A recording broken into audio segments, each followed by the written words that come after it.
وعلى أشرف الأنبياء والمرسلين سيدنا محمد وعلى آله وصحبه أجمعين. رب اشرح لي صدري ويسر لي أمري واhlul 'uqdatam min lisani yafqahu qawli. Amma ba'du. Kita sama balik kitab kita ni, syarah kitab Tauhid jilid kedua dah, yang ditulis oleh Dr. Firanda Andirja lah, Dr. Firanda lah. Jadi kita lama dah berhenti ni dah, masalah internet, masalah sibuk, masalah tak sihat dah. Kita sambung balik lah ni ya. Jadi kita nak bincang ni al-khauful mubah, takut yang dibolehkan. Tapi sebelum tu kita nak ulas sikit lah, oleh kaji sikit sebab-sebab yang boleh menimbulkan rasa takut kepada Allah SWT. Nak suruh kita rasa takut, gerung, kecut perut dengan Allah SWT ni, pertama cara dia mempelajari nama dan sifat Allah Ta'ala. Huraya panjang lah, kita bincang dua sebenarnya sifat-sifat Allah, nama-nama Allah tu kita hayati makna dia, berasa kecut perut dah. Yang kedua, mengetahui tentang azab Allah SWT. Kita tahu azab Allah, neraka Allah, dengar gerung, dengar neraka Allah, Allah azab orang-orang yang berdosa dah, orang yang kufur. Yang ketiga, cara dia untuk kita ni rasa takut ialah dengan sedar dan mengakui kekurangannya dalam beribadah. Kita sedar diri kita ni lemah, kurangnya ibadah, tak khusyuk, ngoya. Nak mengharapkan rahmat Allah saja dah. Nak harapkan pahala, tak pada sikit abuk je lah. Rahmat pun gerung, ngoya ni tak khusyuk mana dah. Jadi kita rasa takut pada Allah. Yang keempatnya, cara supaya kita rasa takut ialah menyedari bahawa musibah, bencana dan hukuman yang diberikan oleh Allah agar kita takut pada Allah dah. Musibah, bencana, aksiden, jatuh parit, salah kaki, aksiden lah, anak salah ke apa, semua tu adalah hukuman agar kita ni ingat semula kita takut pada Allah SWT. Tu baru dunia, baru sikit kesakitan dah. Kalau Allah marah benar, kena azab akhirat lagi berat. Yang kelimanya supaya kita rasa takut ialah takut terhadap maksiat yang telah dilakukan. Takut Allah. Maksiat lepas tu tak tahulah Allah apa kodok kita dah, kita takut dengan sebab tu kita masuk neraka ko. Waliyazubillah lah, kita takut pada Allah SWT. Yang keenamnya, takut terjerumus kembali dalam maksiat saat ini dan kemudian hari.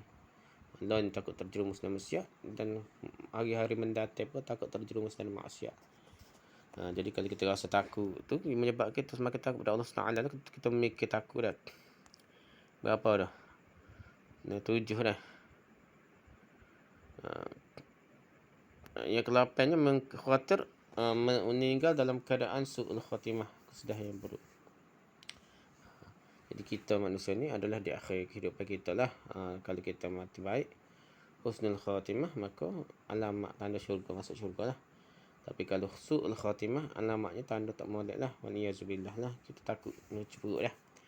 Jangan nak sedap lah kata kat orang dah, orang ni ahli neraka, orang ni nak tak pakai tuduh kata, jangan cepat-cepat dah, kita ni tak tahu lagi kehidupan kita. Kita minta Allah jaga kita lah. Allahumma rabbana aslamna anfusana wa illam taghfir lana wa tarhamna lanakunanna minal khasirin. Jadi kita mengharapkan keampunan dan rahmat Allah SWT dah. Rabbana la tuzigh qulubana ba'da idh hadaytana wa hab lana min ladunka rahmah innaka antal wahhab. Ya Allah Ta'ala, janganlah engkau tuzigh qulubana dah, membolak-balik ke hati kita lah, terbalik kuai hati kita. Ba'da idh hadaytana, setelah engkau beri petunjuk pada kami lah. Ba'da idh hadaytana wa hab lana min ladunka rahmah, dan limpahkan kerahmatan kepada kami lah.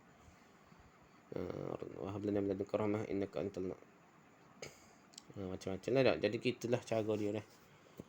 Kita takut kita su'ul khatimah, kita minta Allah jaga kita dah. Allah makhtin lana bihusnil khatimah. Ya Allah, matikan kami dalam penghabisan yang baik dah. Yang seterusnya, yang ke-9, takut akan tidak terimanya amal. Jadi takut tak terima amal tu satu takut yang besar juga. Jangan kita syok sendirilah, berasa molek nak amal kita kena takut kecil perut. Tu hak lepas oleh kaji. Kita nak masuk baru pula al-khauful mubah, takut yang dibolehkan oleh agama dah, oleh syarak. Takut yang dibolehkan adalah takut yang menjadi tabiat manusia biasa, manusia tabiat dia takut. Di antaranya seperti takut pada ular, takut pada binatang buah, takut pada ketinggiannya. Dan contohnya dalam perkara takut yang dibolehkan adalah kisah Nabi Musa AS sendiri. Nabi dia bukan orang biasa, bukan tok wali. Biasa Nabi sendiri dah. Di antaranya adalah firman Allah SWT, walahum alayya dhanbun fa akhafu ay yaqtulun. Sebab aku berdosa terhadap mereka. Alayya dhanbun. Dan aku takut mereka akan membunuhku. Fa akhafu ay yaqtulun. Surah Asy-Syu'ara ayat 14. Demikian pula tak kala Nabi Musa AS keluar dari Mesir kerana telah memukul seorang hingga terbunuh. Allah SWT firman, fakharaja minha khaifan yataraqqab qala rabbi najini minal qaumiz zalimin. Maka keluarkanlah dia Musa dari kota itu dengan rasa takut, waspada. Kalau ada orang yang menyusul atau menangkapnya, dia berdoa, ya Tuhanku, selamatkanlah aku dari orang-orang yang zalim itu. Al-Qasas ayat 21. Jadi Nabi Musa pun takut. Tubik daripada kota Mesir tu dalam keadaan beringat-ingat takut dah. Tapi Nabi pun takut juga. Kita tak boleh kata lah takut setara ni dikira kita kata dibenarkan, tak boleh kena kata dibenarkan oleh syarak, oleh agama, oleh Allah SWT, kerana Nabi dia Nabi yang kalimullah yang bercakap dengan Allah sendiri itu. Nabi Musa pun takut juga. Bahkan rasa takut Nabi Musa AS tergambar dalam firman Allah Ta'ala tentang perkataan ayah dari dua orang puteri yang telah dibantu oleh Nabi Musa AS. Allah SWT firman, falamma ja'ahu wa qassa 'alaihi al-qasas qala la takhaf najawta minal qaumiz zalimin. Ketika Musa mendatangi ayahnya wanita tersebut, bapa kepada wanita itu tadilah, dan dia menceritakan padanya kisah mengenai dirinya. Dia ni ayah wanita tersebut berkata, janganlah engkau takut, engkau telah selamat dari orang-orang zalim itu. Surah Al-Qasas ayat 25. Ini menunjukkan bahawa ketika Nabi Musa AS sampai ke negeri Madian pun dia masih takut lagi. Tapi bagaimana mungkin dia tidak takut sementara Fir'aun memiliki pasukan yang sangat banyak, sedangkan Musa AS tidaklah memiliki apa-apa pun. Oleh kerananya takut seperti ini adalah takut yang wajar, yang logik, yang diterima lah. Dan di antara rasa takut yang merupakan tabiat adalah takut pada hantu syaitan. Tak kala seorang takut, tak kala melihat penampakan yang mengerikan dari hantu di depan matanya, maka hal tersebut adalah hal yang wajar sahaja, boleh terima kalau takut nampak hantu tak. Muka wuduh ke apa dah. Akan tetapi telah menjadi keharusan, kemestian bagi seseorang untuk melawan jin, hantu, iblis, syaitan ke apa ni, dengan zikir-zikir, ayat Al-Quran dan doa yang telah disyariatkan. Bukan dengan ayat tak memakasi lah, tapi dengan benda doa yang disyariatkan. Akan tetapi takut yang wajar dibolehkan ini memiliki satu syarat, iaitu rasa takut tersebut tidak boleh menghalangi seseorang dari perintah Allah SWT. Takut-takut pun jangan guna cara salah lah, kena ikut cara agama ajar. Rujuk Al-Qaul Mufid Ibn Uthaymin jilid 2 muka 8. Namun jika takut itu kita baca dulu ke-16 pula dah. Jadi contoh banyak orang yang takut dengan pedang, dan takut semacam ini adalah takut yang wajar sahaja, tak ada masalah dah. Bedi ke apa. Akan tapi ketika seorang yang takut akan pedang terkena kewajipan jihad perang, jadi kewajib perang, maka dia mestilah menyingkirkan sifat takut tersebut untuk memenuhi kewajipan jihad tersebut. Takut setang mana pun deh, seruan jihad telah diberi oleh pemerintah, maka wajiblah dia ikut dah. Dia tak boleh lah kata takut tak boleh dah. Namun jika takut itu bukan satu kelaziman ibadah seperti takut pedang, namun berhadapan dengan pedang adalah satu kemestian dalam jihad, boleh seorang untuk tidak melakukannya. Contohnya takut dia begal di jalan ia menuju masjid, maksudnya dirompok lah. Atau takut penyakit menular, COVID, apa jika solat di masjid, atau yang lainnya, maka boleh baginya untuk tidak solat di masjid. Takut jenis ni dibenarkan lah kalau ibadah biasa lah. Tadi takut hak tak bolehnya, kalau pergi jihad takut mati tak boleh lah. Walaupun mati pasal tu peperangan, hak ni bukan mati tu boleh kita elok dah. Boleh nak semaya di rumah boleh lah. Kalau pergi masjid tu kena bunuh kau orang dah. Contoh takut penyakitnya semakin parah dengan syarat atas rekomendasi ahli. Jika ia berpuasa, maka tidak mengapa ia tidak berpuasa. Takut ni pun dibenarkan syarat ni kak.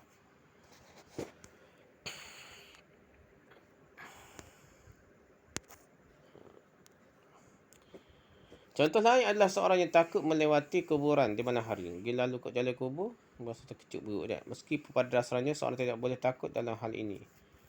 Namun kenyataannya banyak orang yang kerana diganggu oleh jin sehingga takut seperti menjadi takut yang wajar tu. Jadi dia asal ni tak sepatut dia negara Arab. Orang Arab budak kecil tak takut main kat kubur dah. Tapi orang Melayu ni, Indonesia ke apa-apa, cerita hati banyak kait dengan kubur dah. Jadi takut tu asal tidak wajar jadi wajar dah. Kerja tabiat. Kerana jin memang biasa memang boleh mengganggu manusia dengan rupa yang sangat mengerikan sehingga ketakutan itu menjadi wajar sahaja. Namun ketika antara rumah seorang dengan masjid terdapat kuburan yang mesti dilewati, maka dia mestilah dia tepis dan lawan rasa takut tersebut.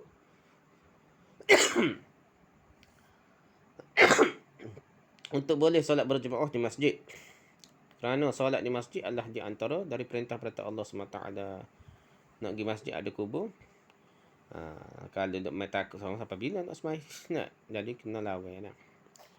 Oleh kerana itu, ini pula yang merupakan pembahasan kita dari bab ini, iaitu firman Allah SWT.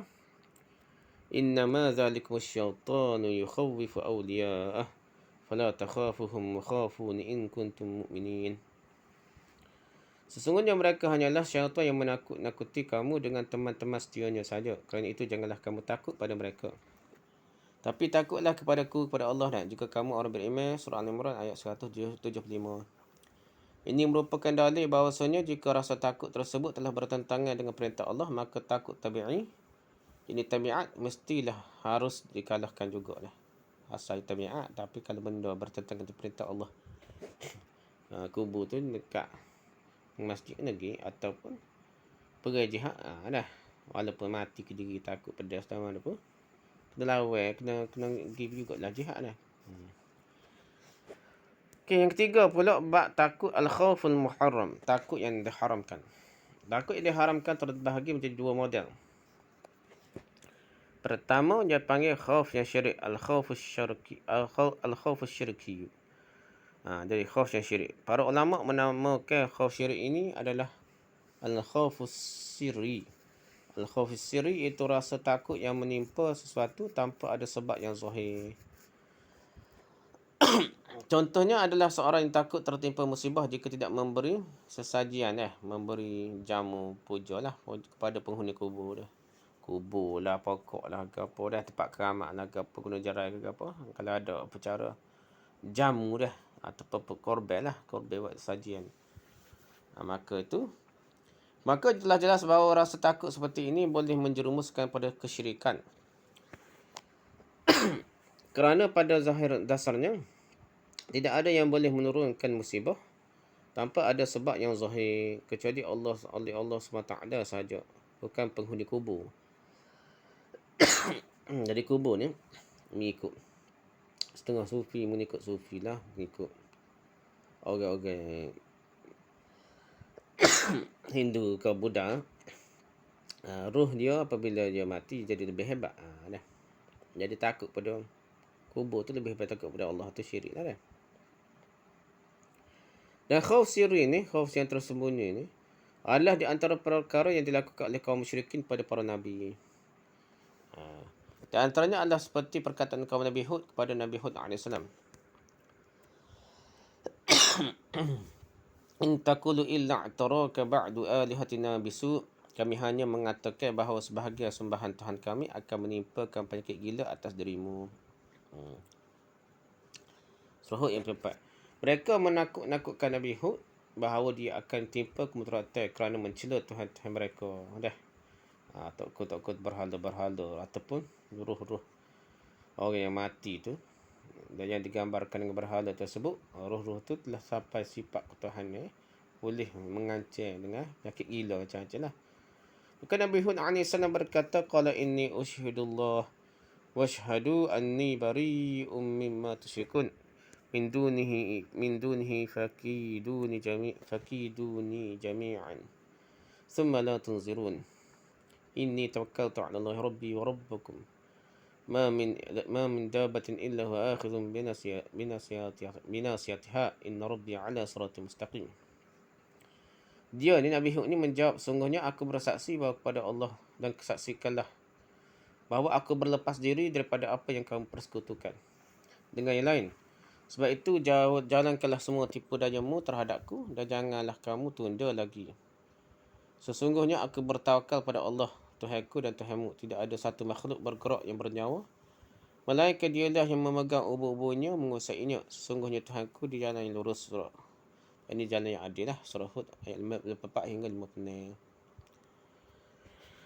Sebahagian dari para ulama mengatakan bahawa meskipun Allah SWT tidak menyebutkan apakah mukjizat Nabi Hud AS secara spesifik, namun ayat ini sejatinya menggambarkan mukjizat beliau, iaitu berani menghadapi orang-orang musyrikin dan tidak takut kepada mereka sama sekali dah. Jadi Nabi Hud ni tak takut.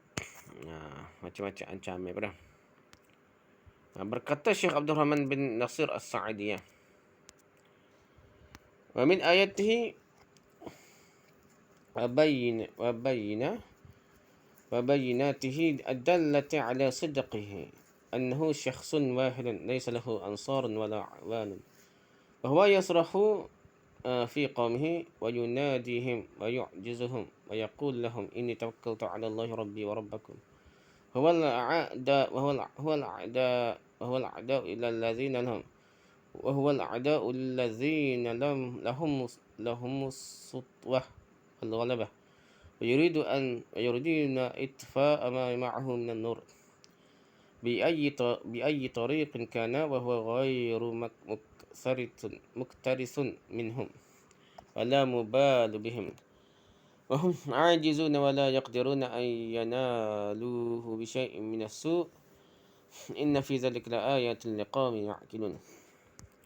Dan termasuk mukjizat Nabi Hud AS dan bukti-bukti akan kebenarannya bahawa beliau hanya sendiri, tidak ada penolong dan pembantunya, namun beliau berani berbicara lantang di hadapan kaumnya dan menyeru mereka dan melemahkan mereka.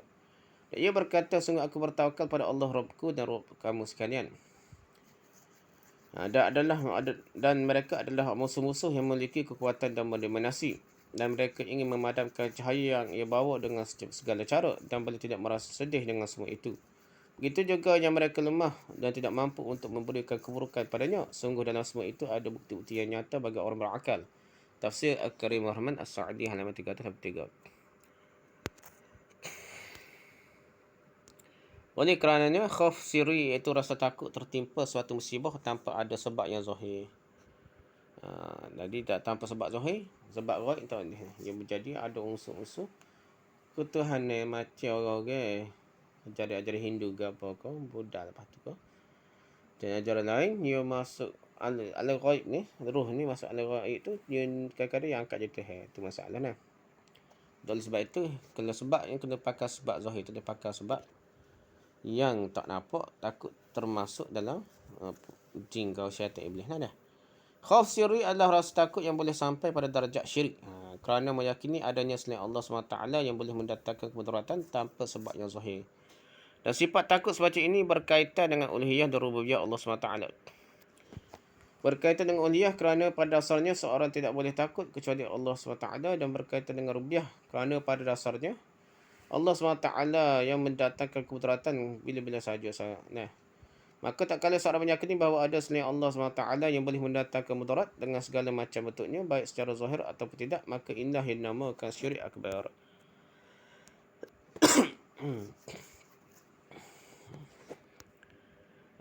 Lepas tu dia lagi kita pada kelas kat tu dulu. Wallahu a'lam. Subhanakallah wa hamdika, subhanaka asyhadu an la ilaha illa anta, astaghfiruka wa atubu ilaik. Assalamualaikum warahmatullahi wabarakatuh.